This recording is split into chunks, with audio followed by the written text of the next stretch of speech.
Assalamualaikum warahmatullahi wabarakatuh. Pada kali ini saya akan menjelaskan tentang cara membuat aktivitas kuis di dalam e-learning. Ya, aktivitas kuis ini biasanya bisa kita gunakan untuk pengambilan nilai seperti ulangan harian, latihan, UTS, maupun UAS. Ya, untuk kuis ini ya banyak macam-macam bentuk soalnya. Ya, ada yang multiple choice, ada yang esai, ada yang true false, ada yang pencocokan dan masih banyak lagi. Oke, langsung saja kita mulai.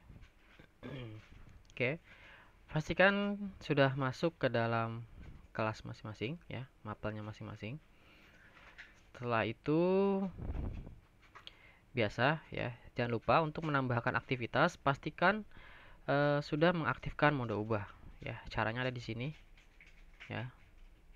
Diklik, hidupkan mode ubah. Oke. Setelah itu,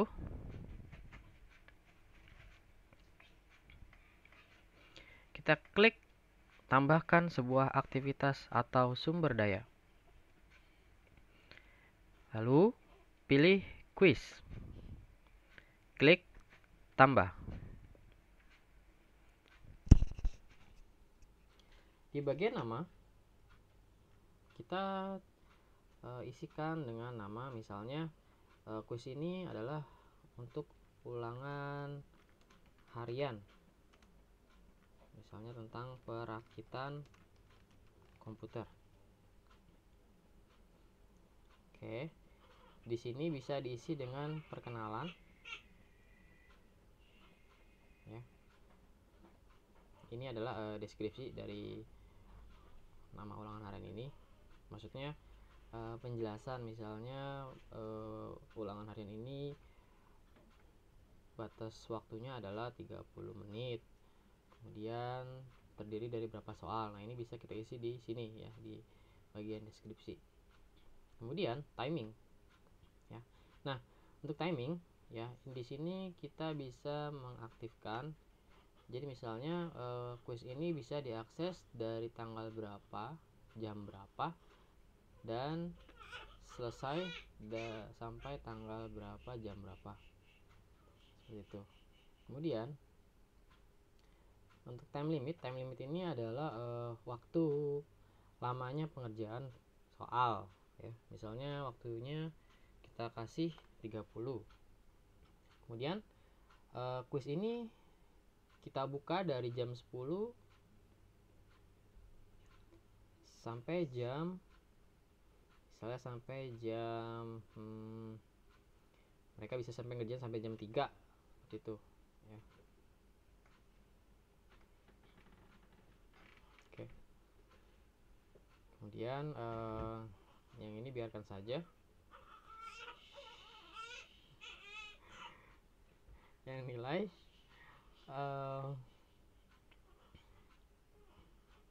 ini jika kita ingin membuat KKM ya, kita bisa membuat ini misalnya dia kalau misalkan lulusnya berapa gitu, misalnya KKM-nya 75 atau berapa kayak gitu. Nggak dipakai juga nggak apa-apa. Nah, selanjutnya untuk percobaan menjawab diperbolehkan. Nah, ini jika kita pilih tidak terbatas, maka siswa akan bisa mengerjakan soal berkali-kali ya, sampai dia bosen, seperti itu istilahnya. Sedangkan kalau misalkan kita pilih 1, 2, 3 dan seterusnya, ini percobaan untuk mengerjakan kuisnya itu dibatasi, misalnya hanya 1 kali saja. Oke. Untuk layout, nah ini new page every question. Jadi jika kita pilih every question, maka setiap satu pertanyaan maka dia akan berganti halaman ya. Misalkan nomor 1 berarti dia di halaman 1. Jika ingin menuju ke soal 2 maka dia harus ke halaman 2. Sedangkan kalau misalkan kita pilih every two question, berarti di dalam satu halaman browser ini itu ada 2 soal dan seterusnya, seperti itu.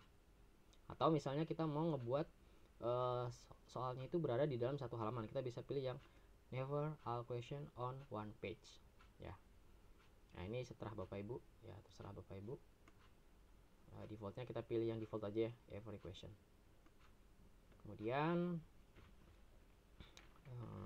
ini biarkan saja review option. Nah ini jika Bapak Ibu ingin agar setelah mereka mengerjakan soal dan jawabannya itu tidak muncul ya, ini bisa semuanya itu di uncheck Bapak Ibu. Ini di uncheck, uncheck agar jika ada siswa yang belum mengerjakan kuis ya, mereka tidak tahu jawabannya ya, tidak akan dikasih tahu oleh siswa yang sudah mengerjakan. Oke. Nah ini extra restriction on attempts. Jadi jika mereka ingin mengerjakan soal, mereka harus memasukkan password dulu. Nah ini bisa gitu, misalnya passwordnya 1, 2, 3, 4, 5. Jadi kalau misalkan mereka nanti pas klik soal kuisnya ya, aktivitas kuisnya, jika ingin mengerjakan soal maka mereka harus memasukkan password terlebih dahulu ya. Ini defaultnya enggak ya, kosongin aja. Yang pasti kegunaannya seperti itu ya.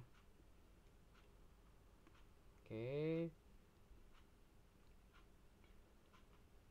Pembatasan akses. Nah, pembatasan akses ini fungsinya jadi misal mereka bisa mengerjakan ulangan harian kuis ini jika mereka itu sudah selesai aktivitas. Misalkan mereka itu sudah selesai membaca ini materi pengertian perakitan komputer ya, must be marked complete. Terus misalnya kita tambahin lagi, mereka bisa mengerjakan soal ini jika sudah mengirim tugas laporan perakitan komputer.